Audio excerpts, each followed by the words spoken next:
Prefeitura da cidade do Rio de Janeiro, Secretaria Municipal de Cultura e Estúdio Umbaracá apresentam Rolê na Rede. Realização Umbaracá. Apoio LECA, 27º Congresso Mundial de Arquitetos e Secretaria Municipal de Cultura. Copatrocínio First RH e Shift. Patrocínio Operador Nacional do Sistema Elétrico e Estácio. Bora dar um rolê? Bom dia, rolezeiros e rolezeiras. É um prazer tê-los aqui com a gente nesse mais um ano de rolê, né? Mais um ano de 2021. Esse é o nosso primeiro rolê e é um prazer que vocês estejam aqui. Hoje a gente vai fazer um passeio virtual pelos cinemas do Rio de Janeiro, pelos cinemas antigos do Rio de Janeiro, e vamos ver um pouco ainda do que temos de cinema nessa cidade. Cinema que foi uma das principais atrações de entretenimento do século XX na cidade. E para falar comigo está aqui a professora Roberta Baltar. Bom dia, Roberta. Bom dia, rolezeiros e rolezeiros. É um prazer estar aqui com vocês novamente nesse primeiro rolê de 2021. A gente sabe que está com saudade de aglomerados, fica todo mundo juntinho, mas enquanto a gente ainda não pode e ainda não deve, o rolê, desde o ano passado, está com essa solução para a gente matar essa saudade. Então, bora dar um rolê? E nada melhor do que a gente começar indo fazer a pipoca para justamente ver um pouquinho de salas de cinema e ver um pouquinho dessa produção cinematográfica que existe e existiu no Brasil e, fundamentalmente, na cidade do Rio de Janeiro. No caso aqui, a gente continua vendo algumas das imagens, mas das primeiras imagens que foram lançadas no mundo, né? Mas quando a gente pensa em cinema, a gente vai pensar o quê? A gente vai pensar no século XIX. O século XIX é o século da ciência, o século XIX é o século da eletricidade e é também o século do cinema. É o momento no qual várias máquinas de cinema vão ser projetadas, vão ser criadas.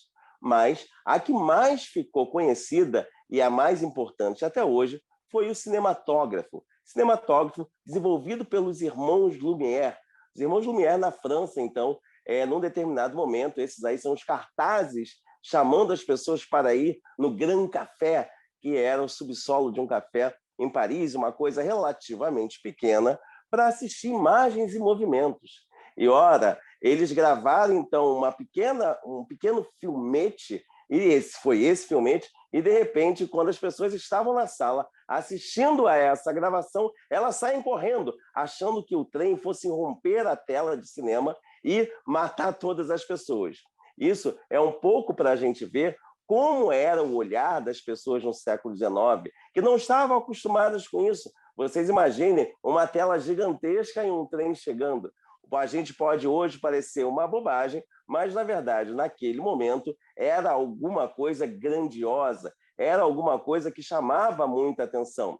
E o cinematógrafo era uma máquina que ela fazia tanto a gravação quanto fazia a projeção. E rapidamente começou a ser espalhada pelo mundo. E aí, essa imagem que a gente está vendo agora, fabulosa, que a gente consegue ver quadro a quadro e depois ela completamente em movimento, pode ser considerado aí um dos primeiros documentários. Só que aí uma curiosidade, porque aqui no Rolê a gente gosta dessa curiosidade, essa saída dos operários da fábrica, que vale a gente notar, olha a quantidade de mulheres, gente. A gente está falando aí do século XIX, justamente da ampliação da relação da mulher com o trabalho. Essa gravação dessa saída ela foi ensaiada, ela foi encenada, inclusive foi gravada diversas vezes até a gente conseguir chegar nesse resultado fabuloso que nós estamos vendo aí. E isso, gente, em 1895, lá no finalzinho mesmo do século XIX. E a gente já está chegando agora no Rio, Salão Paris no Rio. Alguém sabe o que é isso? Se souber, fala aí nos comentários. Mas e aí, William, o que a gente vai falar desse Salão Paris no Rio? Para vocês verem como o Rio de Janeiro estava ligado nas maiores invenções que estavam acontecendo no mundo naquele momento. Apenas 2 anos após a estreia do cinematógrafo em Paris, o Rio de Janeiro, uma determinada pessoa chamada Pascoal Segreto, manda seu irmão Afonso Segreto para Paris para pegar as novidades que existem por lá, as novidades mais interessantes no campo do entretenimento. E é esse momento que ele vai trazer o cinematógrafo. Ele traz o cinematógrafo e aí começa a filmar, e, na verdade, era para ser considerado o primeiro filme nacional, a chegada de Afonso Segreto à Baía de Guanabara. Mas esse filme, embora muito anunciado nesse cinema, que seria o primeiro cinema, que foi o primeiro cinema no Rio de Janeiro, Paris, no Rio, e posteriormente teve o nome mudado para Salão de Novidades Paris, no Rio, ele não foi exibido. Alguns falam que ele esqueceu justamente de tirar a lente, a tampa da lente, e acabou não sendo gravado. Mas, na verdade, era muito complicado naquele momento o filme, né? Se você retirasse o filme, ele poderia queimar da forma como fosse retirado e daí por diante. Mas o fato é que o centro da cidade foi o primeiro lugar a ter o cinema, foi na Rua do Ouvidor, e a partir dali ele pega fogo muito rapidamente, inclusive os cinemas pegavam fogo muito facilmente, porque o produto químico feito, o filme, a película fílmica, era o fósforo, e ele tinha combustão espontânea, e numa cidade com o calor que tem o Rio de Janeiro, era muito comum.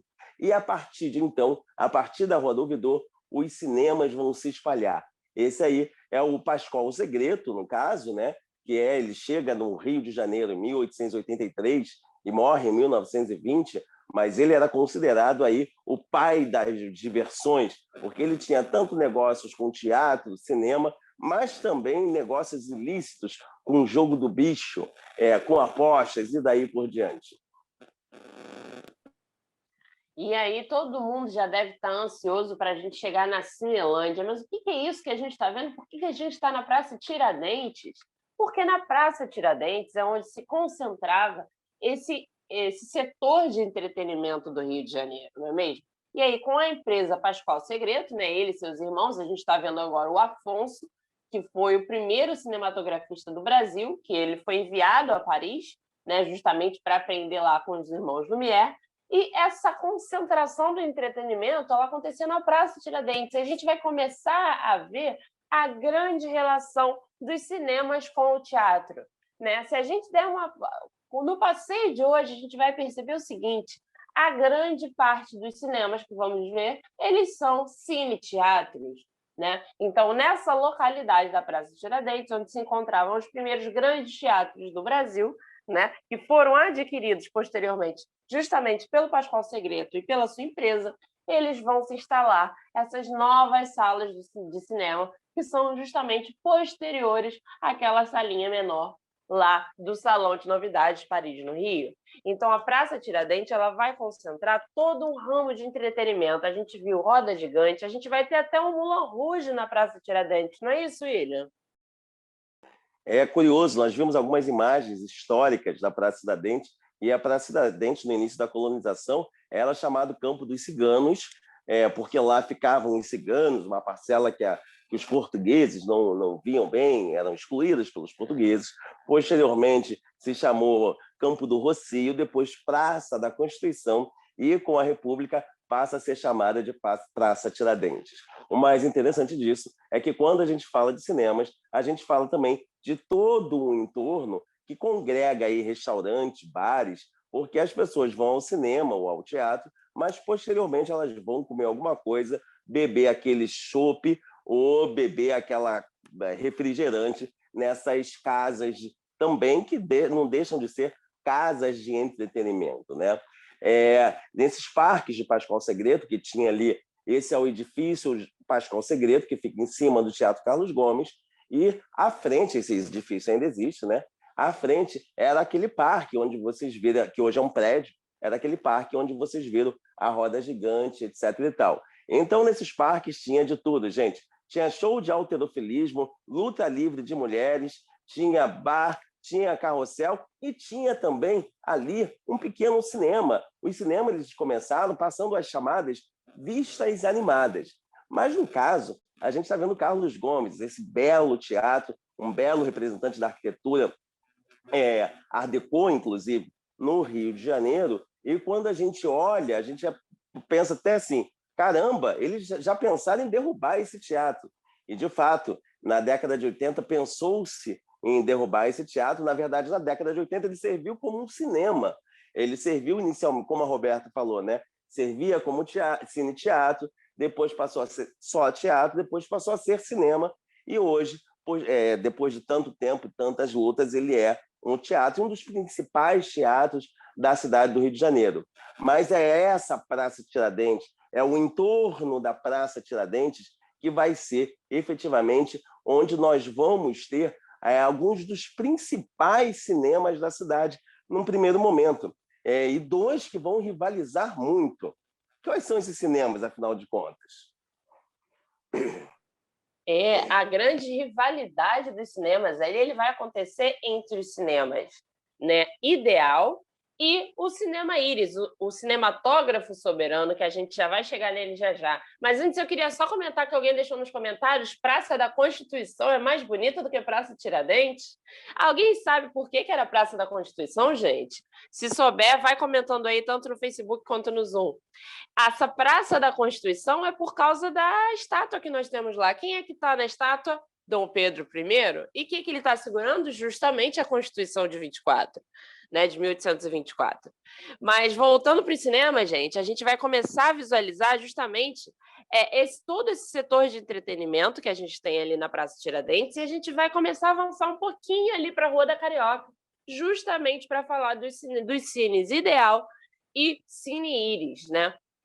O Cine Ideal, por exemplo, ele vai ser um dos que vai ter uma questão muito peculiar aqui no Rio de Janeiro. A gente sabe, não é novidade para carioca algum, o calor que faz nessa cidade.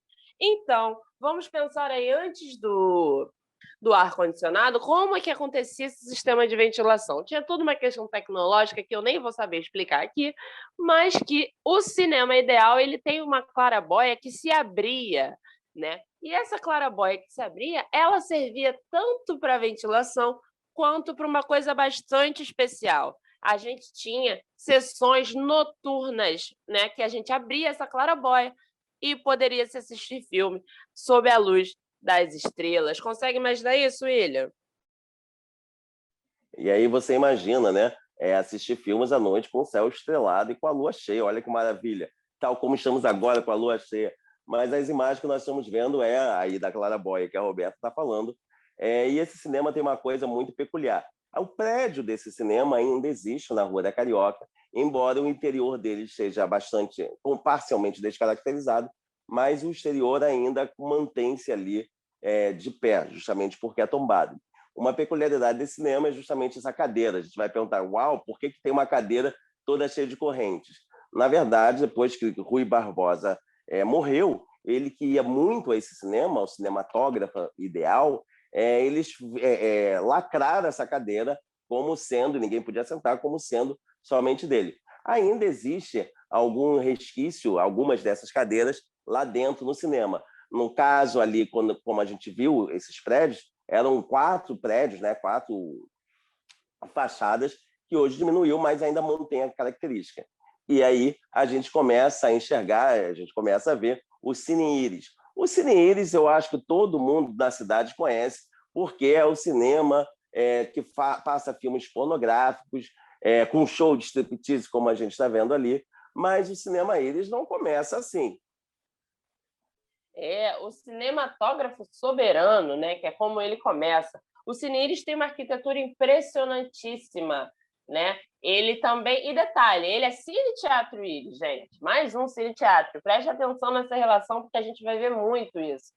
E ele foi projetado por quem, William? Na verdade, para a gente perceber a grandiosidade, a importância, foi mesmo o projetor da Torre Eiffel. E a gente percebe, né, no Cine Íris a quantidade de ferro que tem, né, de ferro fundido que tem. Então, olha a quantidade de gente. É uma outra coisa que impressiona, pessoal. Hoje, quando a gente pensa em salas de cinema, a gente pensa numa sala de shopping, né? Ou até quando a gente pensa em cinema de rua, normalmente eles são bem menores. Mas o Rio de Janeiro teve um cinema chamado Cinema Olinda, a gente vai ver lá na frente uma imagem dele, que fica onde é hoje o Shopping 45, que foi o maior cinema da América Latina com 3.500 lugares. Mas Saindo ali desse pedaço da Carioca, a gente chega na Cinelândia. E Cinelândia tem justamente esse nome porque é terra, e pegando do inglês land, Lândia de land, seria a terra do cinema. E olha essa maravilha aí dessa imagem, tudo é iluminado. E é justamente aquela imagem que vocês viram de Francisco Serrador, que foi um espanhol, que veio para o Brasil, ele foi para Curitiba. Ele foi para Curitiba fazer o quê? Ele foi para Curitiba justamente vender peixe, acreditem vocês. Mas ele junta um dinheiro, vai para São Paulo, e a partir de São Paulo ele começa a investir no ramo do entretenimento e aumentar muito seus negócios. Até que numa viagem a Nova York, ele vai a Times Square e fala: uau, eu quero fazer alguma coisa nesse sentido no Brasil. E vai ser no Rio de Janeiro. Por que Rio de Janeiro? Porque é a capital do Brasil. Então, ele escolheu a Cinelândia, a primeira imagem que vocês viram, que era o Convento da Ajuda. Ele foi derrubado e foi construído, então, a Praça Floriano, a Praça Cinelândia. E quer uma listinha rápida aqui dos cinemas da Praça Floriano? A gente tem Cine Teatro Glória, Capitólio, Patê Palácio, Odeon, e por aí vai, gente. Na Cinelândia, né, vai ser criado todo esse complexo do cinema. E aí a gente está sempre pensando também nesse entorno, né, no que tem em volta. No que tem em volta a gente não precisa nem falar, que vai dar até uma saudade, uma água na boca, falar do Amarelinho, e falar de bares, restaurantes, docerias e o pipoqueiro e toda aquela questão que envolve o cinema. Ir no cinema nunca é só o cinema. Então, eu queria convidar vocês, inclusive, a já se prepararem para pensar nos afetos que nos ligam aos cinemas. Porque se vocês estão achando que a gente vai falar só do centro, vocês estão muito enganados. A gente vai percorrer o Rio de Janeiro inteiro. E aí, a gente está vendo a sala de espera do Cine Odeon. Gente, para vocês terem noção do evento que era ir ao cinema, as salas de espera, elas tinham música, elas tinham shows. Na inauguração do Capitólio ou do Glória, se eu não me engano, a gente vai ter orquestra tocando, né, nessas salas. A gente vai ter durante algumas vezes esses cinemas que são coladinhos uns nos outros, estreando o mesmo filme. E aí vocês imaginem, nossa, um cinema com 1.000 e poucos lugares, cada um deles estreando o mesmo filme, será que dava gente? Não só dava gente, como não dava nem... faltava espaço para mais gente para assistir esses filmes. Então, a Cinelândia justamente se torna esse complexo do cinema. E uma característica bastante interessante desses empreendimentos do Serrador era justamente que cinemas como o Patê e o Capitólio, que já não existe mais, né? Nem o Capitólio, nem o Glória a gente tem, nem o Império nós temos mais, né? A gente ainda tem o Patê e o Odeon. Esses cinemas, esses prédios, eles tinham uma ideia, uma proposta de dupla função, gente. Dupla função no sentido de... A gente estava num período de experimentação arquitetônica e de mudança na mentalidade das grandes cidades, que os prédios serviriam não seria mais dividido só entretenimento ou só moradia. Não, a proposta, vocês estão vendo o tamanho desse prédio, é que ele servisse para abrigar os dois. Né? E essa característica a gente vai começar a ver também nos cinemas ali, né? Nos prédios ali, quando a gente virar a Rua do Passeio e continuar o nosso passeio. Mas é até curioso, né? Que quando a gente fala de cinema, a gente pensa assim: então foi tranquila a entrada do cinema. Não, na verdade, tivemos alguma resistência justamente pelo que poderia, pelo imaginário do cinema, né? No início do século XX, por exemplo, tem duas expressões que ficaram famosas, que você deveria ter medo ao deixar sua filha entrar no cinema. A primeira era dos bolinas, que eram os homens que iriam bolinar as mulheres naquela sala escura. E depois, os amigos do alheio. Você estaria ali na sala de cinema, onde tudo está escuro, de repente um amigo do alheio levaria suas coisas. Eram expressões que ficaram populares no início do século XX, que as pessoas, no início, tiveram um certo receio. E aí a gente continua vendo essas imagens. Essa daí é a imagem justamente do que eu falei. Ó. É o mesmo filme estreando em dois cinemas, um cinema ao lado do outro, e olha a quantidade de pessoas. Atualmente, a gente tem ainda os prédios do Odeon, que funciona ainda como cinema, né? E temos o Cine Patê, que foi adquirido por uma igreja evangélica, marcando aí justamente a tradição da aquisição desses espaços por parte dessas igrejas protestantes. Mas o que é interessante é que, na maior parte delas, inclusive na Tijuca, a gente também vai observar isso, é que a gente consegue ainda ver que há essa preservação não só do exterior, né, que muitas vezes é tombado, mas também da parte interior desse prédio. Então, é um lugar que vale a pena a visita. Geralmente, quando a gente vai visitar, entrar lá e observar, é super tranquilo para quem quiser, quando a gente puder, né? Vale sim a visita. E aí, se a gente está falando do entorno, né, desse entorno da Cinelândia, a gente não pode deixar de falar. Se a gente não tem mais o Cinema Patê, daqui a pouco vocês vão ver aí que a gente tinha até bem pouco tempo, que é a Confeitaria Patê, né? A Confeitaria Patê, que dispensa apresentações, sempre foi maravilhosa. A gente não sabe como está funcionando, como está essa questão agora, né? Desde a pandemia, desde o ano passado, desde o início do ano passado, a gente não sabe se ela ainda está ativa ou não, mas também marca justamente esses centros de sociabilidade em torno dos cinemas, porque, como eu já falei, ir ao cinema nunca é só ir ao cinema é pipoca, ir ao cinema é justamente vivenciar todo um complexo de entretenimento, todo um complexo de sociabilidade, né? E aí a gente vai avançando justamente pela Cinelândia, vendo os detalhes do edifício do Patê, né? Que, sem dúvida, são belíssimos. E aí a gente percebe também como esse investimento nos cinemas era altíssimo para você conseguir chegar a prédios, né, a edifícios dessa magnitude. E para se ter uma ideia, por exemplo, a Rio Branco, né, a rua onde a gente está agora, durante muito tempo era proibido você passar nela sem seu terno, sem a sua casaca.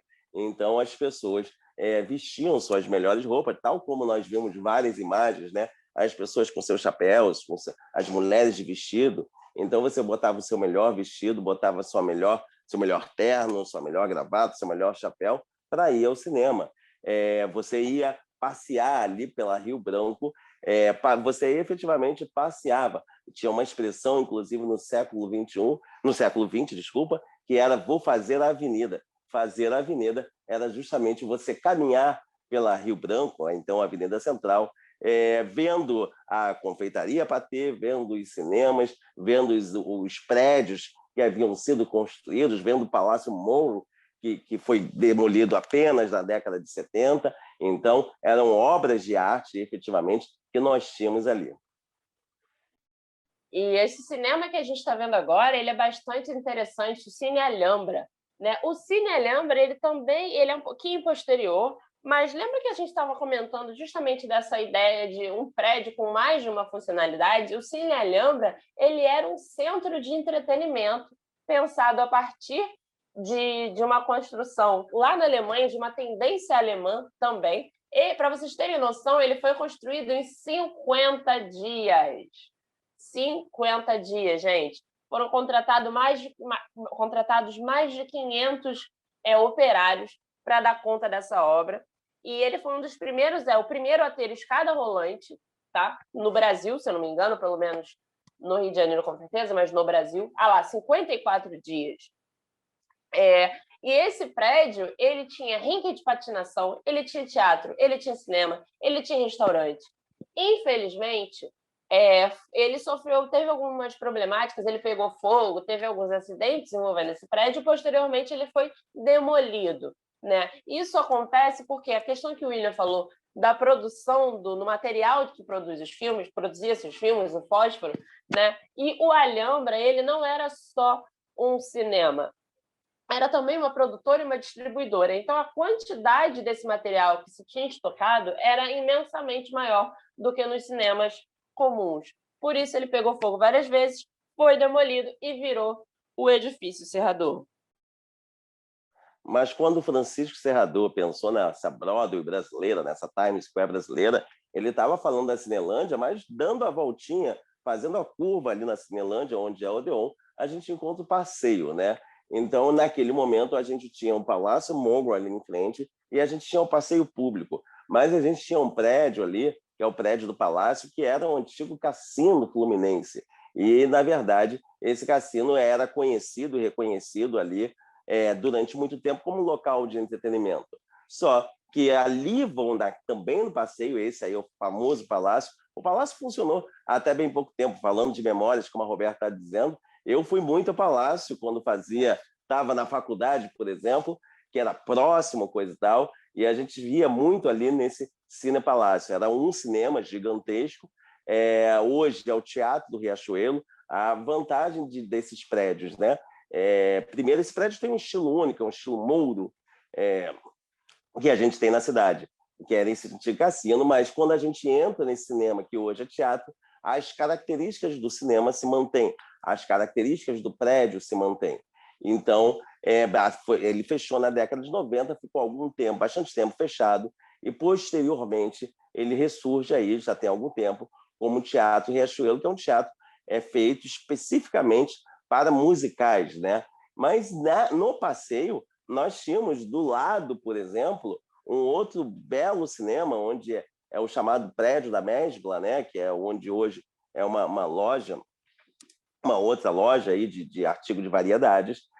Lá em cima, no Prédio da Mesbla, nós tínhamos o cinema era uma coisa tão peculiar e interessante que as pessoas faziam questão. Então, se você comprasse determinada quantia, você efetivamente ganhava o ingresso para ir nesse Cine Mesbla, que era só dos convidados da Mesbla. E continuando pela Rua do Passeio, a gente vai ter mais uma característica importante no Brasil, né, e principalmente no Rio de Janeiro, que é a relação do cinema com a arquitetura Art Deco. Esse Cine Metro Passeio, que na verdade era Cine Metro e depois virou Metro Passeio, se vocês estão se perguntando metro, mas da Metro, aquela Metro lá dos Estados Unidos, é isso mesmo, gente. E não foi o único exemplar da Metro, de cinemas da Metro, aqui no Brasil, né, e no Rio de Janeiro. A gente teve um na Tijuca também, que a gente já vai falar. Esse Cine Metro, ele tem várias características importantíssimas. A arquitetura dele, que é ímpar, né, que é uma coisa era belíssimo, e a gente também tem uma questão tecnológica grandíssima em relação a esse cinema, né? Ele foi um dos com a tela mais moderna para a época, o sistema de som mais moderno para a época, e um dos primeiros a ter ar-condicionado. E aí a gente pensa, nossa, parece tão banal ar-condicionado, mas não é nada banal ar-condicionado nesse momento, tá, gente? E aí a gente também vê que o ar-condicionado era uma das grandes propagandas desse cinema, gente. E eles anunciavam como ar de montanha.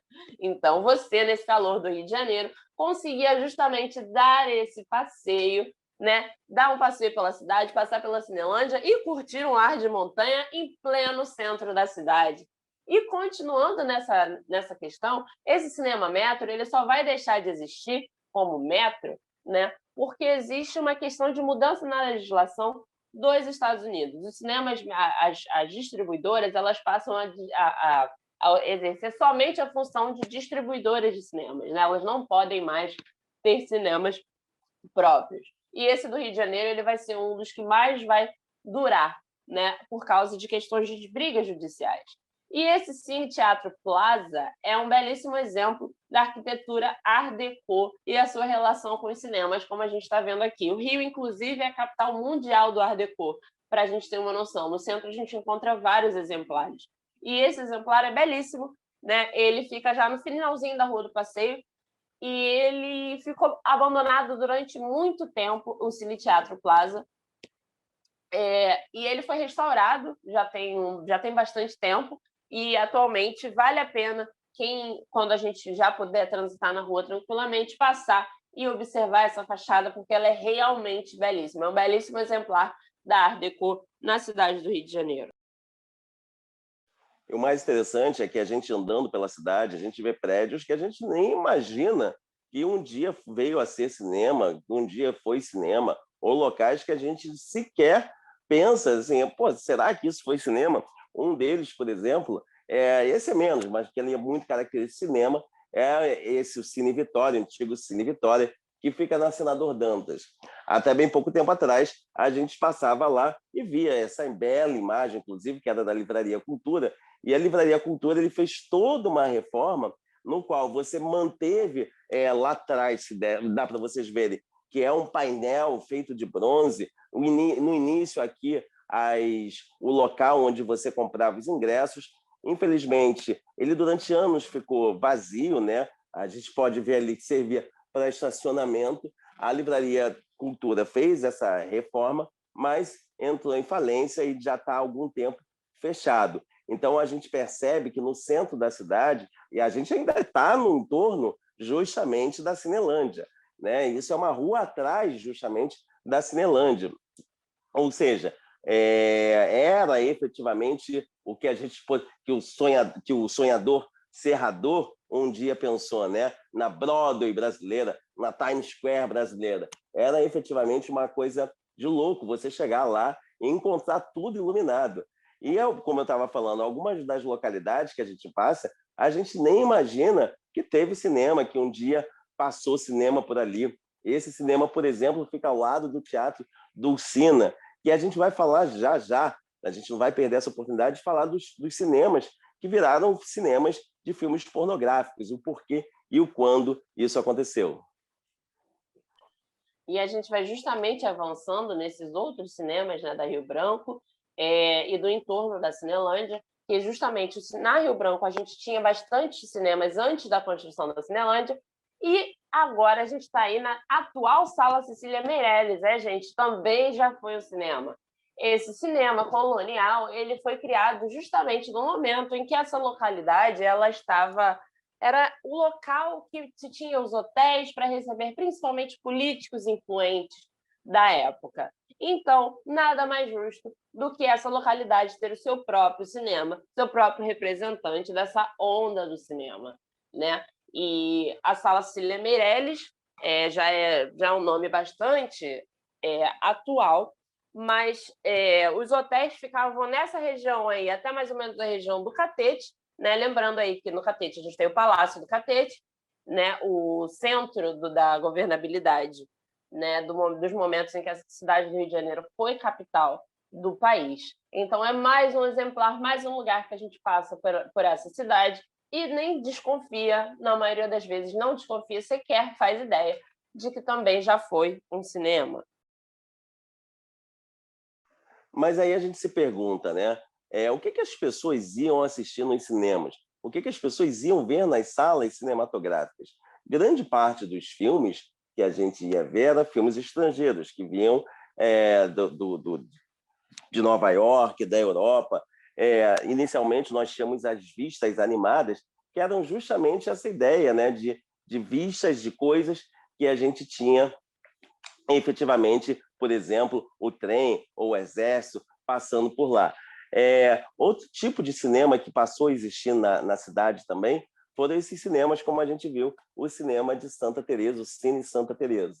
Mas, pensando na produção brasileira, nós temos, num primeiro momento, 3 grandes empresas, né? A Cinédia, a Atlântida e a Veracruz. A Cinédia vai ser criada em 1930 por Ademar Gonzaga e, na verdade, é chamada de sonho brasileiro, de sonho da Broadway brasileira. Ele consegue aí juntar uma produção relativamente barata com uma produção interessante. Na verdade, nesse momento da Cinédia, que ela foi criada, nós vamos ter os primeiros filmes das chanchadas. As chanchadas eram bastante conhecidas porque elas vieram dos teatros cariocas, dos teatros, das peças teatrais que existiam aqui na cidade. E chanchada vem da palavra scienziata, em italiano, que significa tagarelice, né? Que é aquela coisa do riso fácil, é aquela coisa do cara que cai e a gente ri. Então, isso era muito comum. Em 41, a gente tem uma empresa carioca que funciona até a década de 80, que é a Atlântida.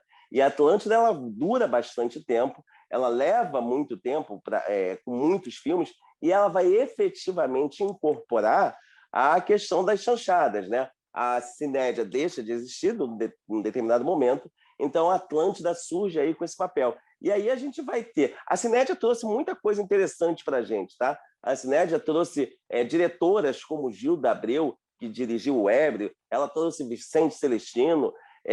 Já a Atlântida ela vai trazer aí, por exemplo, uma série de outros atores que vão se tornar muito queridos pela população nacional, pelos brasileiros, né? Tal como o Grande Otelo, tal como o Oscarito e daí por diante. Só que na década de 50 a gente tem uma empresa que dura pouco tempo, ela vai surgir em 50 e em 1954 ela já faliu, que foi a Vera Cruz. Mas a Vera Cruz, uma das coisas interessantes que ela fez, primeiro, foi trazer a Palma de Ouro aí no filme de aventura, para o filme Cangaceiro, né? Nesse festival, e não só posteriormente, mas uma das grandes questões dela foi que ela trouxe um maquinário muito sofisticado, pagava muito bem aos atores e, justamente por isso, é considerado aí um dos motivos da falência da Vera Cruz. Eles faziam um trabalho muito interessante. Eu lembro, inclusive, de um filme chamado Uma Pulga na Balança, nunca mais esqueci aquela frase, uma pulga na balança deu um pulo e foi à França. Essa frase era muito conhecida. Tal como o filme O Ébrio tem uma frase clássica, né? Que no final do filme ele encontra sua ex-mulher e ela pede desculpa e ela quer ir para casa com ele e ela fala, ué, mas você não disse que perdoava? E aí ele diz, eu disse que perdoava, não que me reconciliava. Então, tem algumas frases, algumas cenas que ficaram clássicas do cinema nacional, para o cinema nacional. Mas, então, nas décadas de 30, 40 e 50, nós temos essas três grandes empresas. A Atlântida continua até a década de 80, mas na década de 50 começam a surgir outros movimentos, começa-se a surgir um outro tipo de produção que vai fazer bastante sucesso também. A primeira delas vai ser Cinema Novo. Cinema Novo, embora a gente pense em Cinema Novo com Glauber Rocha, mas é considerado aí o Cinema Novo, o filme, efetivamente, Rio 40 Graus, de Nelson Pereira dos Santos, né?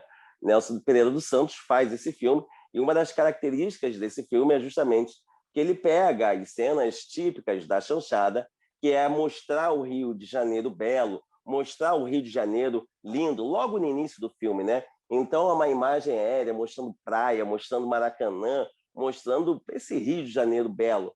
Mas, de repente, ele não vai mergulhar na parte bela da cidade, ele vai justamente mergulhar em uma favela carioca, na parte considerada feia, a parte considerada que não deveria estar no cinema. O Cinema Novo ele vai justamente mostrar, né, para botar na tela para o brasileiro ver a realidade do brasileiro. Então, o Cinema Novo tem muito forte isso. Ainda na década de 50, ele vai produzir Rio 40 Graus, Rio Zona Norte, logo depois, o primeiro é Rio 40 Graus, depois Rio Zona Norte, que também faz bastante sucesso. Mas o Cinema Novo, efetivamente, ele vai ter uma fortaleza, né? Ele vai ter uma representatividade muito grande a partir da década de 60, principalmente com a escrita do Manifesto Estética da Fome, de Glauber Rocha. Glauber Rocha, que pega, na verdade, se inspira no Manifesto Antropofágico, que se inspira em questões importantíssimas da nossa cultura e vai fazer filmes como Terra em Transe, Deus e o Diabo da Terra do Sol, dentre outros filmes que fizeram muito sucesso. E fizeram muito sucesso não só no Brasil. O movimento do cinema novo ele vai ser efetivamente reconhecido pela crítica nacional e pela crítica internacional também. Mas, depois do cinema novo, nós temos alguma coisa que ficou conhecida pela sua produção em São Paulo, na região conhecida como Boca do Lixo, que é perto da Estação da Luz, os filmes que a gente vai dar o nome de Porno Chanchada, né? A gente está vendo alguns cartazes do filme de Zé do Caixão, o filme de Zé do Caixão que ficou muito famoso. Depois ele foi jogado de lado e recentemente foi recuperado. Zé Mojica, né? Então, esses filmes da Boca do Lixo, eles faziam uma união ali entre uma produção barata, né, e alguma coisa que era interessante para o público, o que o público demandava de ver. Então, que era a junção, justamente, né, dessa ideia de chanchada, que a gente tinha falado, mas com uma pitada de pornô, de pornografia, que não eram filmes pornográficos, mas tinham mulheres peladas, homens pelados, mais mulheres que homens, nesses filmes, que foram conhecidos como porno chanchadas. Mas a gente tinha muito mais que porno chanchada. A gente teve o porno terror, por exemplo, a gente teve o porno oeste, a gente está vendo aí as cangaceiras eróticas, ou seja, uma série de filmes nesse sentido, com esse cunho, que fizeram efetivamente com que os cinemas nacionais, com que essas salas de cinema ficassem bastante cheias. Grande parte da nossa produção desse momento tá disponível, né? Pode ser vista. E o mais interessante disso é que esses filmes das pornos chanchadas, né, eles sempre tinham alguma coisa de duplo sentido. Qual era o duplo sentido? O que as secretárias querem? O cara ia lá para saber o que as secretárias queriam. Ou então aquelas piadas, por exemplo, que você vai comer no almoço, isso efetivamente tem o filme, eu quero uma linguiça e 2 ovos. Então, essas piadas de duplo sentido, elas faziam parte desses filmes, que foram muito censurados, inclusive, pela censura, né? Na verdade, a década de 80, inclusive, então esses filmes, né, ficam muito intensos na década de 70, grande parte deles financiados pela Embrafilme, que é o momento que o Estado tem uma empresa que financia efetivamente filmes, que facilitou a produção de inúmeros filmes, não só porno chanchada, é óbvio, mas inúmeros filmes nacionais. Eu acho que essa é um dos cartazes mais clássicos dos filmes nacionais, pelo menos eu penso dessa forma, que é o Deus e o Diabo na Terra do Sol, que é justamente um filme de Glaube Rocha. Na década de 80, a gente começa a ter... Os filmes internacionais, nesse sentido, foram proibidos, como Império do Desejo, Império dos Sentidos, Emanuele, Calígula. Eles ficaram, durante muito tempo, proibidos, então, pela censura. Então, a partir do momento que eles começam a entrar no mercado nacional, com o fim da censura, os filmes, essas pornos chanchadas, elas começam também a arrefecer um pouco. Isso só para a gente pensar que o quê? Que, na verdade, esses filmes, essas pornos chanchadas, elas garantiram a ida do público ao cinema por muitos anos e garantiu também a sobrevivência dos cinemas e as salas de exibição. E aí a gente vai entrando pela Zona Sul. A gente já começa bem pela Zona Sul, porque a gente já começa com Cine Azteca. É isso aí mesmo, gente. Essas imagens que parecem um templo, elas são de um cinema, né, que existiu aqui na Rua do Catete, que foi demolido, como muitos prédios, como muitos exemplares interessantes e peculiares dessa cidade. A gente tem aí um pouco dessa cultura. Ele foi completamente demolido, completamente desmontado, mas ele era um cinema bastante interessante que ficava aqui na Rua do Catete. Eu queria fazer um convite a vocês, porque agora a gente vai começar a entrar, né? Depois de Zona, a gente vai falar de Zona Sul, a gente vai falar de Zona Norte, Subúrbio e Zona Oeste. Então, eu queria convidar vocês a já pensarem nas suas memórias afetivas em relação aos cinemas, tá? Para poder contar para a gente. Não só nos comentários, mas também lá no nosso mapa de memórias do rolê. Hoje, depois do rolê, eu mesma vou deixar um relato meu lá e eu convido vocês a deixarem de vocês também, combinado?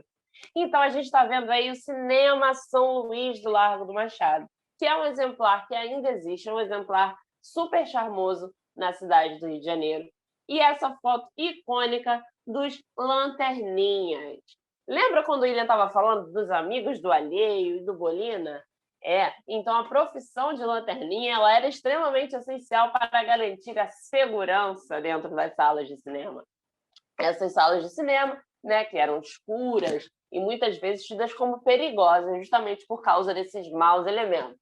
E aí, a função do lanterninha ela ia desde te guiar a seu assento, caso você chegasse, né, um pouco atrasado, até tomar conta, né, desses excessos, tanto excessos positivos, né, da galera que estava lá acompanhando, quanto esses excessos negativos e mais perigosos.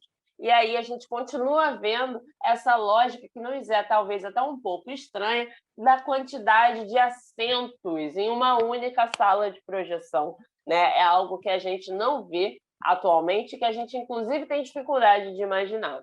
E aí, seguindo, a gente tem o Cine Paissandu. O Cine Paissandu, que foi um lugar que ficou marcado justamente pelo tipo de exibição cinematográfica. Na verdade, o Cine Paysandu gerou a geração Paysandu. E porque, né, fica aqui no Flamengo, né? Ele, na verdade, durante a ditadura militar brasileira, ele passava filmes europeus, filmes fora de circuito, né? E, posteriormente aos filmes, as pessoas ficavam ali debatendo alguns temas que não eram exatamente caros à ditadura militar. Então, por isso ficou conhecido como Geração Paysandu. Era um local, efetivamente, de debate. E o mais interessante, quando a gente pensa em Zona Sul, é justamente porque os cinemas eles vão acompanhar a expansão urbana da cidade do Rio de Janeiro. Lembra que em um dos rolês que a gente fez no ano passado, a gente ultrapassou o túnel, foi falar um pouco da Zona Sul, da cidade, da praia? Então, era exatamente isso. Os cinemas eles também acompanharam isso, né? Efetivamente, a Zona Sul não era um local, o mar não era um local muito interessante, até a década de 20, quando os reis belgas vêm para cá, né, e tomam aquele banho de mar. Então, a partir dali, a Zona Sul, e aí Copacabana, Botafogo, começam a ser lugares mais interessantes. E, justamente, a gente vê alguns dos cinemas aí em Copacabana. E acho que um símbolo que ainda sobrevive ali é o Roxy, em Copacabana, um belo exemplar, que é esse aí, um belo exemplar com escadarias, com suas colunas romanas e daí por diante, que dá para ir lá e ainda olhar essa edificação. E é bastante interessante a gente pensar essa lógica de como o cinema se comunica com os bairros, né? Aquele cinema de bairro, ele traz uma afetividade enorme para a gente, porque vai ser o nosso lugar de sociabilidade, vai ser o nosso lugar de lazer, né? Então, mais uma vez, eu convido vocês a pensarem justamente nos entornos desse cinema. O que se fazia ou de esquenta para o cinema, ou após o cinema, né? Depois do cinema ia se debater, de repente, o filme, ou reclamar do filme, ou elogiar, ou seja lá o que for, e a gente fazia isso aonde? Justamente nesse entorno. E se a lógica para a gente hoje é um pouco diferente, né? Quando a gente pensa em cinemas de shopping, e por quê? Vocês já pararam para se perguntar o porquê que a gente tem cinemas de shopping? É verdade. É verdade, os cinemas de shopping é uma coisa também interessante, né? Por quê? Porque tem-se muito um discurso da década de 80, quando a gente pensa, por que nós temos tantas salas de cinema? A gente está vendo Zona Sul, a gente ainda vai ver Zona Norte, que tem uma quantidade de cinemas, né, de salas gigantesca, mas por que tinham tantas salas e quando é que começa a derrocada delas? Né? Quando é que a gente começa a deixar de ter salas de cinema? Na verdade, os estudos mais conhecidos vão falar justamente da ascensão do videocassete, né? Quem não lembra de pegar a fita de videocassete no sábado para ficar o domingo inteiro e só entregar na segunda, tendo que entregar rebobinada, senão pagava uma taxa extra. E uma outra coisa que começa nesse momento é o discurso da segurança, né? A segurança, por quê? A rua era um lugar perigoso. Então, a criação dos shoppings na década de 80, 90, desses grandes empreendimentos comerciais, ela trazia um discurso de que era seguro você deixar seu filho ir para o cinema, de você ir para o cinema dentro do shopping, mas que lá fora o cinema de rua era alguma coisa perigosa. Hoje nós temos poucos cinemas de rua, né? A gente viu por exemplo, ali, que é o São Luís, que fica dentro de uma galeria, mas a galeria foi construída onde era o cinema, mas o cinema mantém-se ali, obviamente, bem menor. E aí a gente continua vendo, adoro esse cinema, que é o Cinema Floresta, que é justamente no Jardim Botânico, aí pegando a referência à vegetação que tem no entorno. E vamos entrar na Zona Norte? Vamos entrar aí na Zona Norte, no subúrbio, para a gente pensar justamente o cinema nessa parte que eu particularmente considero o coração do Rio de Janeiro.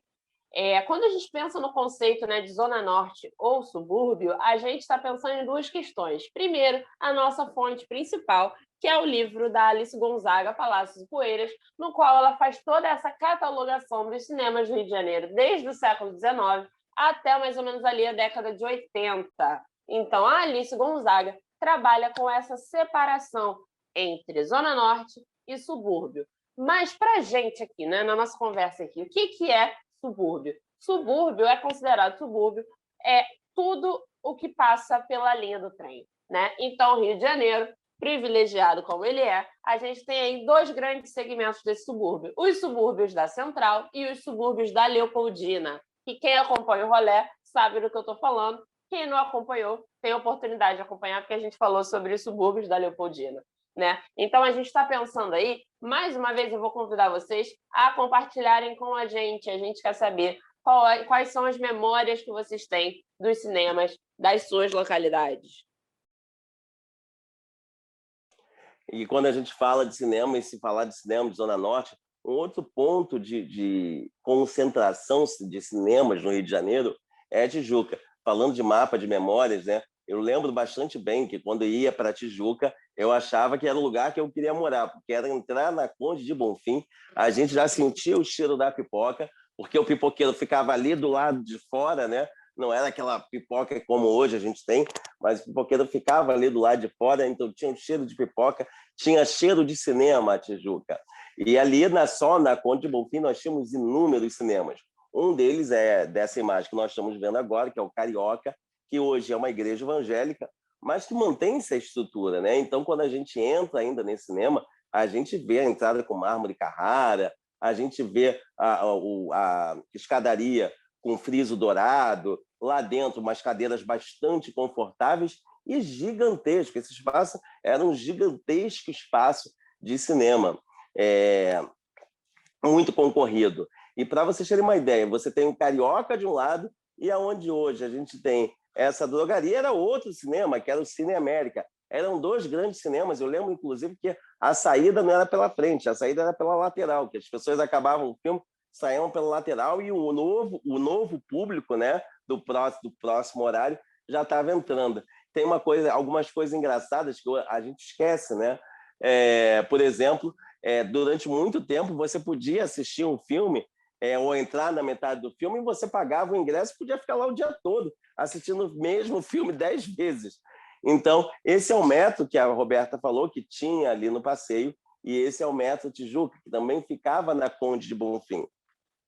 E se vocês têm alguma dúvida em relação ao nível de qualidade do metro, vai ser a mesma questão que a gente estava falando lá na Cinelândia, porque eles eram cinemas padronizados pela Metro, né, para essa grande distribuidora americana. E o da Tijuca, se eu não me engano, ele não sobreviveu tanto tempo, talvez, quanto o do Passeio. Mas ambos os cinemas eles estavam em altíssimo grau de qualidade, tanto tecnológica quanto de conforto mesmo em suas salas, né? Porque era uma característica da distribuidora justamente ele ser padronizado.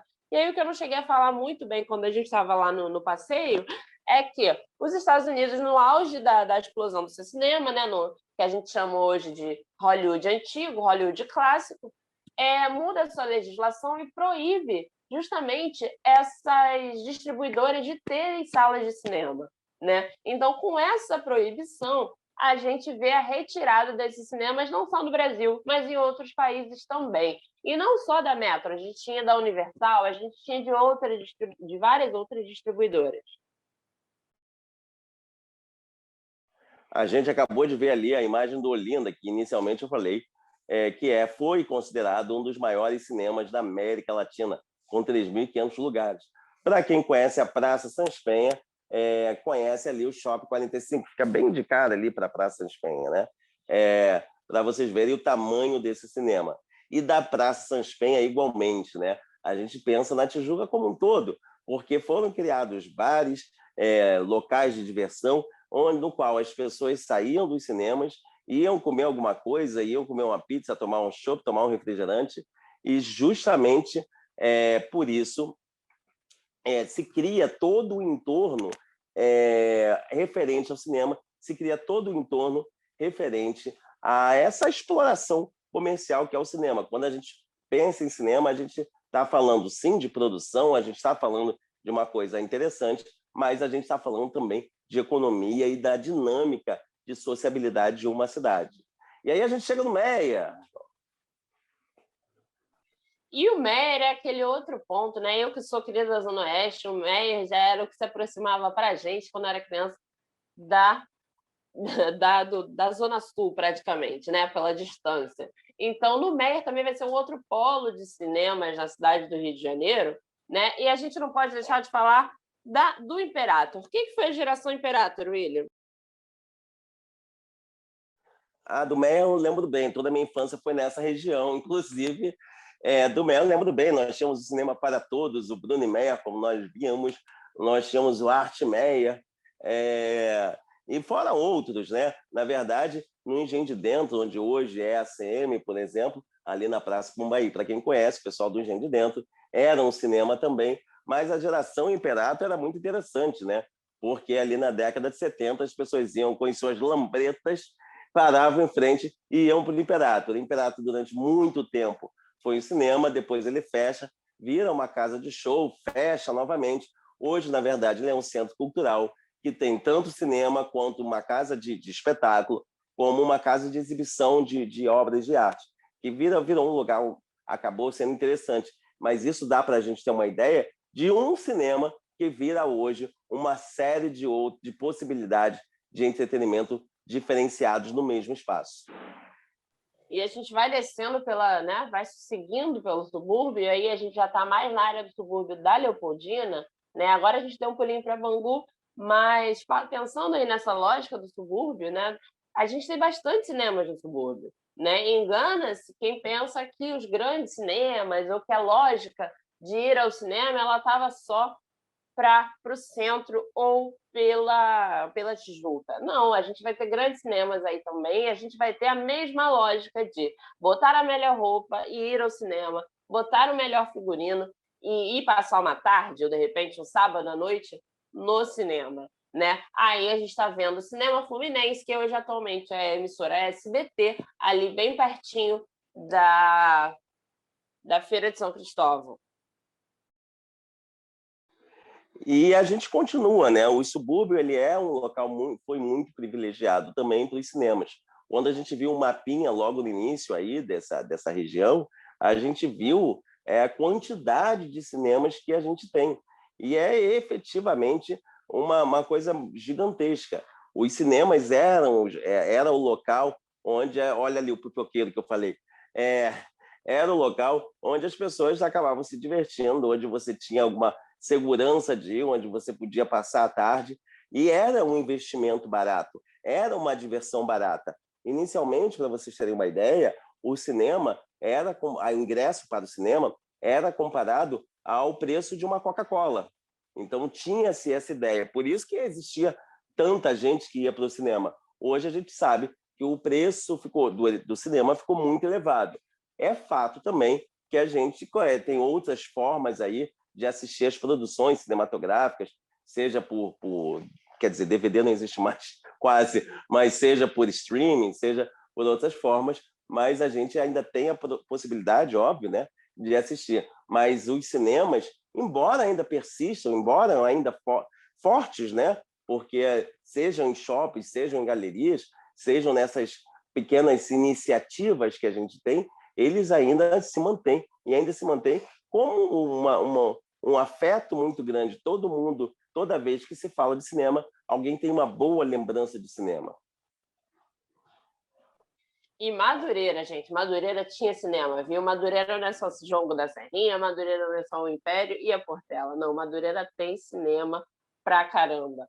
E tem uma questão muito interessante, que é o que vocês estão vendo agora, que eram os programas de cinema, né? Se a gente está acostumado com programa de teatro, de ópera, de balé, o cinema também tinha esse programa. E aí a gente está no Madureira 1 e 2. Madureira 1 e 2, que ficava ali na Dagmar da Fonseca, né? Aquela pessoa que já se denuncia porque morei em Madureira durante muito tempo.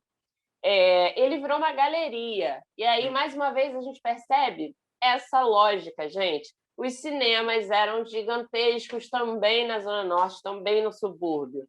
né? Esse, por exemplo, virou uma galeria que fica ali próximo ao Shopping dos Peixinhos agora, né? Também é uma outra galeria de Madureira, e ele abriga várias lojas devido ao seu tamanho gigantesco, né? Gigantesco para a lógica que a gente pensa de cinema atualmente, é claro.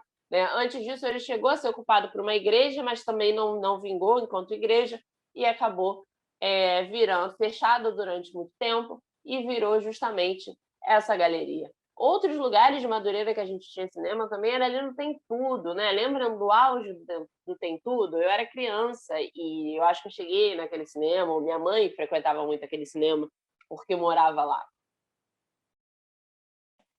E por toda a região a gente tem cinemas interessantes. Estou lembrando aqui que a gente tem um conhecido cinema, que é o cinema de Vaz Lobo. O cinema de Vaz Lobo, a gente vai ver algumas imagens daqui a pouco, mas só comentando, porque tem um documentário sobre o Cine Vaz Lobo, mas o Cine Vaz Lobo é um prédio ainda que existe lá, o cinema foi fechado, mas é muito interessante que as pessoas mantêm fazendo projeções cinematográficas na rua, né? Mas na parede do cinema. A Associação de Moradores luta para que justamente seja, esse é o Cine Vaz Lobo, para que seja feito ali um centro cultural, alguma coisa que faça sentido para a comunidade que vive no entorno, né?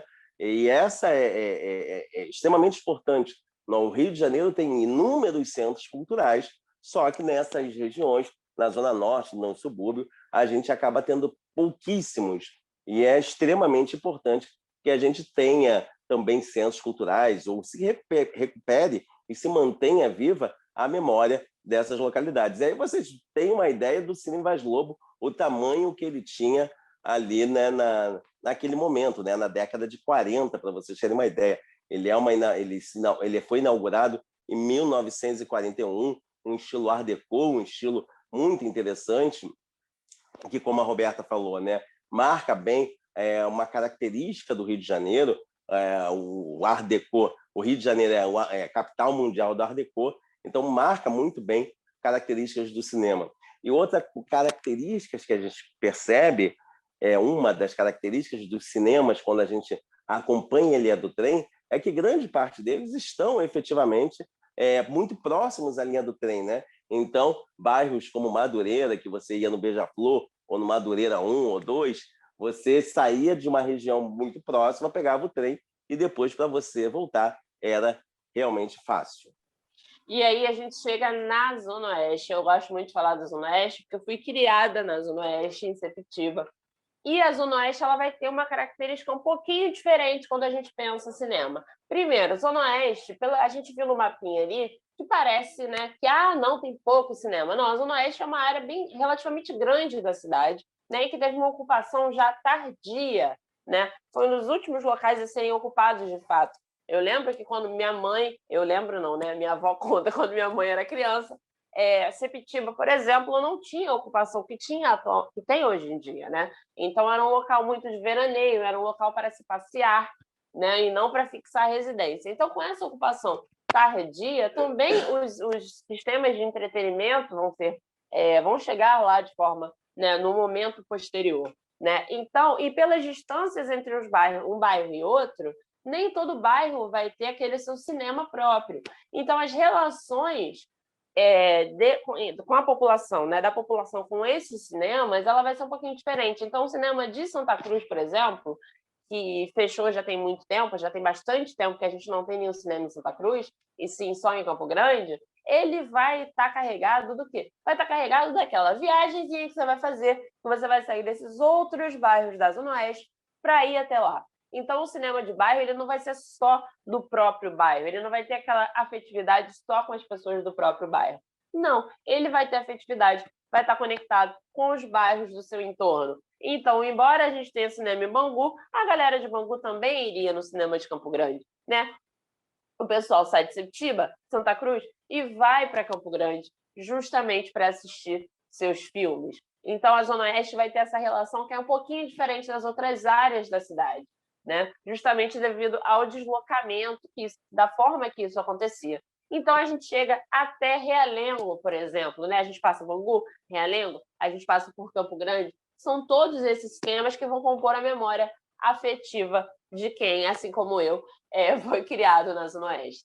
E aí a gente está chegando no momento final desse nosso passeio, e eu gostaria de, primeiro, convidar vocês a continuar com a gente, que a gente vai ter uns minutinhos, né, de bate-papo ainda, a gente tem uns recadinhos para vocês, e também convidar vocês a continuar simplesmente porque olha as imagens que a gente está vendo, gente, é impossível sair agora. Nós estamos vendo as imagens aí dos primeiros filmes dos irmãos Lumière. É muito interessante que essas imagens estejam salvas, né? Tenham conseguido sobreviver a tantas intempéries. E era justamente essa ideia, né? Essas vistas animadas. Vocês imaginem, então, no momento que não existia turismo como existe hoje, eu saber como era efetivamente a vida na França, como era a vida na Inglaterra ou nos Estados Unidos. Era justamente assim que a gente pegava, a gente vendo um bonde puxado a cavalos ali, era justamente assim que as vistas chegavam aqui. Na grande produção cinematográfica, no início do cinema brasileiro, ela foi toda perdida, praticamente até 20 a gente não tem nada. Mas foram os Irmãos Segredo, que foram os primeiros lá a trazer o cinematógrafo a produzir esses filmes. E a gente tem os nomes desses filmes, né? E os nomes desses filmes dão conta, por exemplo, da chegada da família de Rui Barbosa, de um enterro qualquer, ou seja, ele falava sobre os eventos públicos que tinham na cidade, né? E você que não tinha presenciado esse evento, você podia ver esse evento agora aonde? Nas salas cinematográficas, normalmente ao som de piano atrás da tela, que dava algum tipo de emoção, porque o cinema falado, efetivamente, só chega o cinema falado. O cinema musicado chega antes, mas o falado é só na década de 30, inclusive com a Cinédia. Então, essas imagens são bem interessantes. E a gente vê um pouquinho dessa de novo. A gente está vendo a chegada do trem à estação e conhecendo um pouco. E é isso. A gente quer convidar vocês para daqui a pouquinho falar um pouquinho, conversar um pouquinho com a gente sobre esse documentário que a gente acabou de ver, fantástico. A gente queria agradecer toda a produção do Rolê, a Isabel, ao Lobo, a Gabi, por essa produção fabulosa que temos aqui.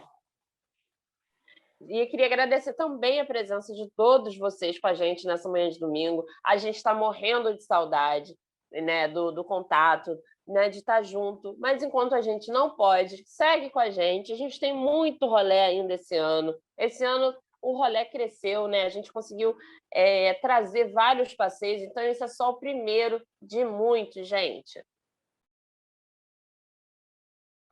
E sem esquecer, pessoal, já a gente vai estar batendo também um papinho sobre o mapa de memórias. Ficamos aqui, então, com essas imagens dos irmãos Lumière e a gente conhecendo um pouquinho mais dessas vistas animadas.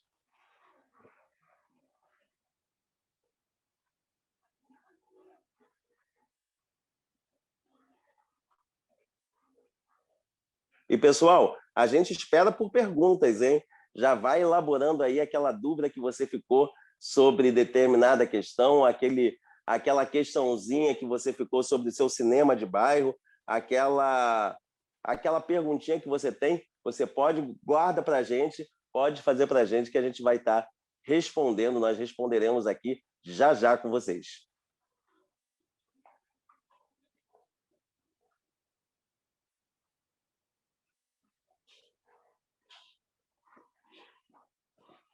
Eu acho ótimo essas imagens que a gente pode ver a roupa das pessoas.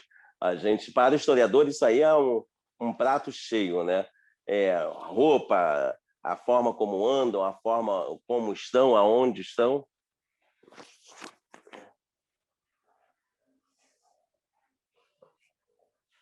E o Lobo está perguntando o registro de cinematográfico mais antigo do Rio de Janeiro.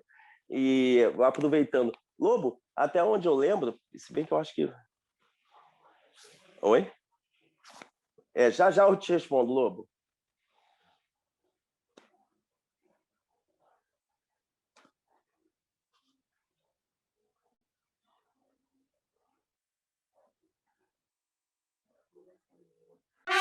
Então,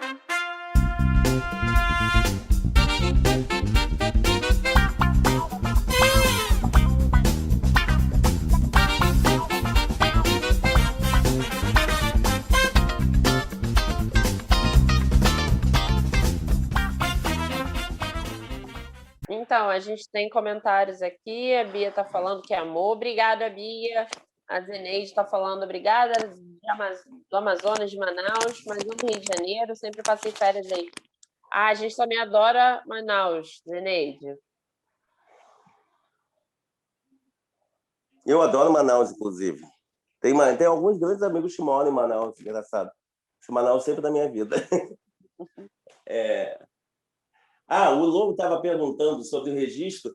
Então, Lobo, uma época que eu fiquei no CTAV vendo umas imagens, um dos mais antigos, eu acho que era de 20, se eu não me engano, da década de 20, mas eu não lembro exatamente o ano, eu vou ficar te devendo, que era de carnaval, inclusive. Mas todos os que foram produzidos, isso quando a gente pega aquele catálogo da Embrafilme, né? Com os filmes produzidos, etc. e tal, que tem o nome de todos, nenhum mais tem, a gente não tem de mais nenhum. Olha, tem aqui. Minha memória afetiva, Maíra Bastos está falando. Minha memória afetiva com o cinema é acordar aos sábados bem cedo para ir com a minha mãe, Sheila, no Ponto Cine. Como diálogos com o cinema, Adailton Medeiros. Ih, tá dando resumo. Eu deveria ter uns 10 anos quando começou Diálogos. Após o filme, conversávamos com o diretor do filme e ainda tinha um café da manhã com uma ONG de pessoas com necessidades especiais. Que legal, cara, que legal. Gente, vai contando, não conta só aqui não, hein? Conta lá no mapa de memórias do rolê também, gente. O Rogério está falando aqui, saudade de rolê carioca, num domingão cheio de sétima arte, tudo de bom. Ai, Rogério, com certeza. A gente mata um pouquinho da saudade, mas ainda fica aquele gostinho de quero mais. Temos aqui a Gabi e o Lobo, que trabalham com a gente. Mostraram suas caras. São eles os responsáveis aí pela produção do vídeo que a gente assistiu. Alguém aqui perguntou no Facebook sobre cinemas de pornográficos, coisa e tal. E, na verdade, o que acontece? Por esses filmes mais apimentados, digamos assim, da década, que começam a ser liberados na década de 80 pelo Conselho Superior de Censura, principalmente os estrangeiros, como Calígula, que não eram considerados filmes pornográficos, eram considerados filmes de arte, mas com grande apelo sexual, como Emanuele.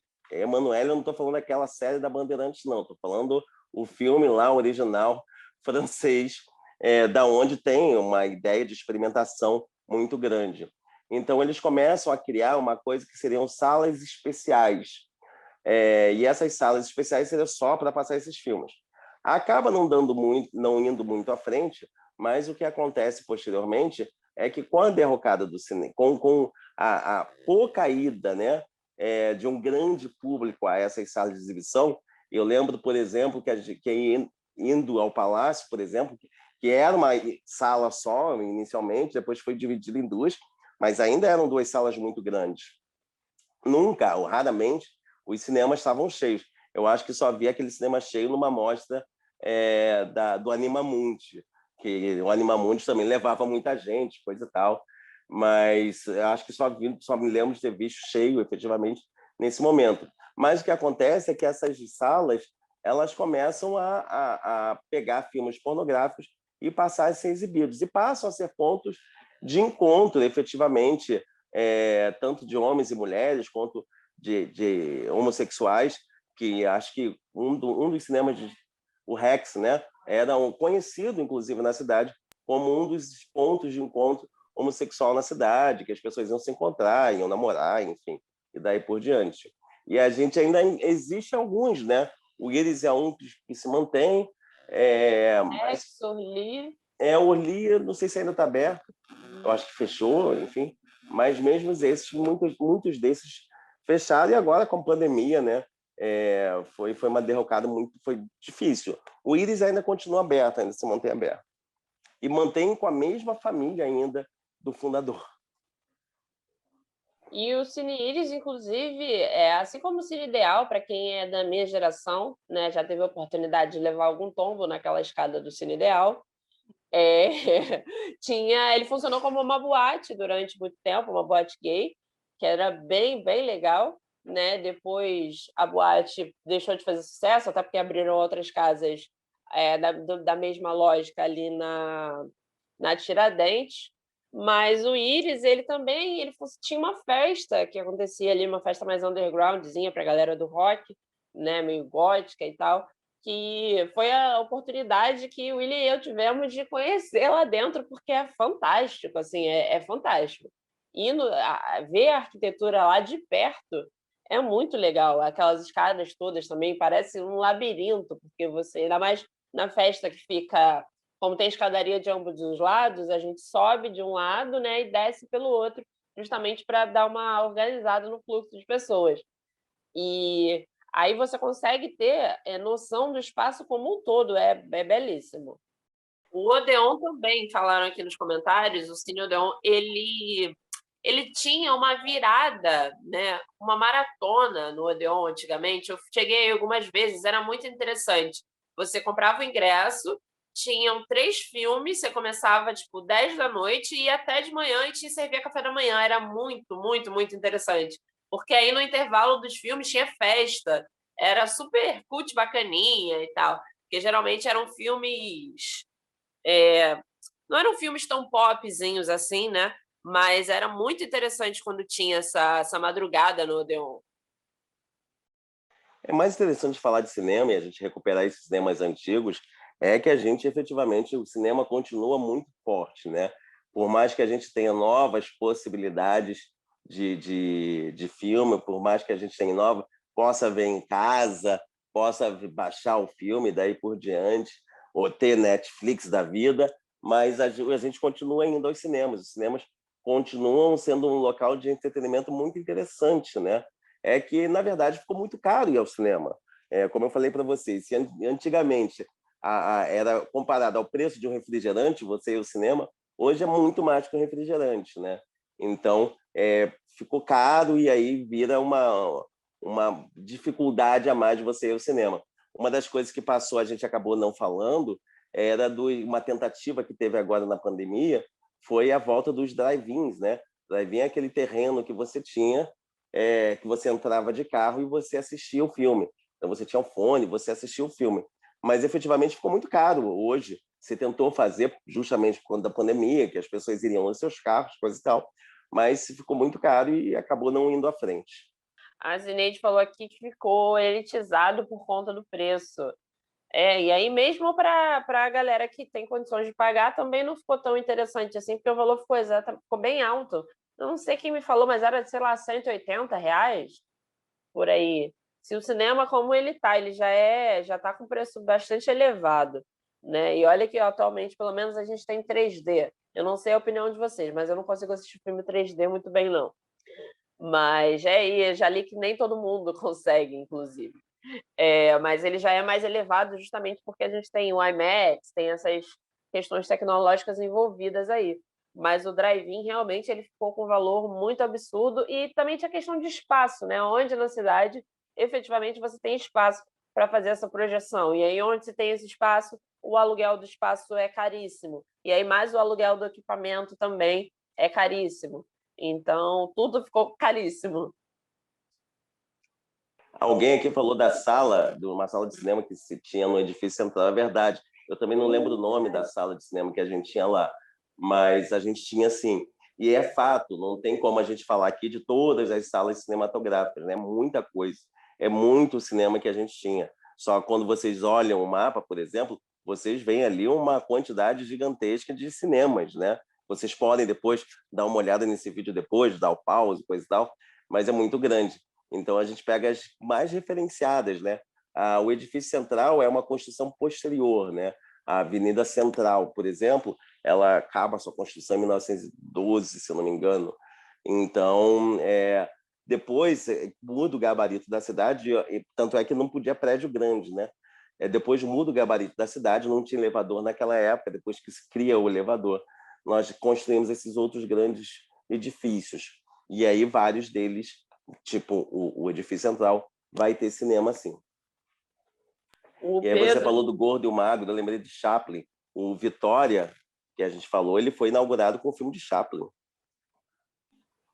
O Pedro falou aqui sobre o 3D, que também, para ele, também não acho que vale a pena. O 3D divide muitas opiniões.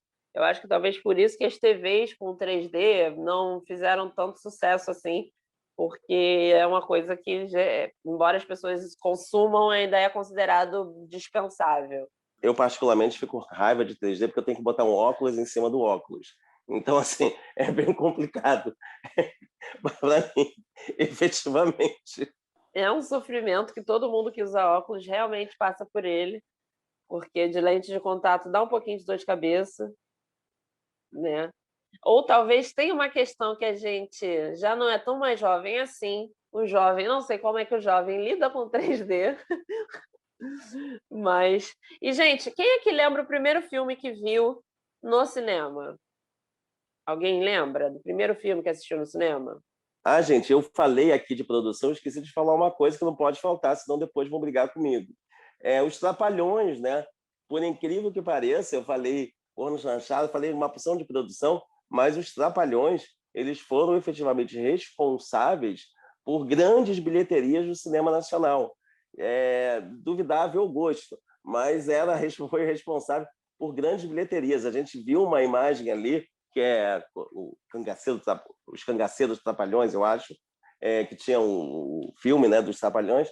De fato, Didi, Dedé, Mussum e Zacarias, eles levavam muita gente para o cinema. Eu lembro de ir ao cinema ver filme dos Trapalhões, por exemplo. A Gabi falou aqui que foi Bambi, que ela assistiu no cinema carioca. O meu foi Corcunda de Notre Dame, que eu assisti no... Eu sempre esqueço do cinema de Campo Grande, que fica ali na Rua do Senac.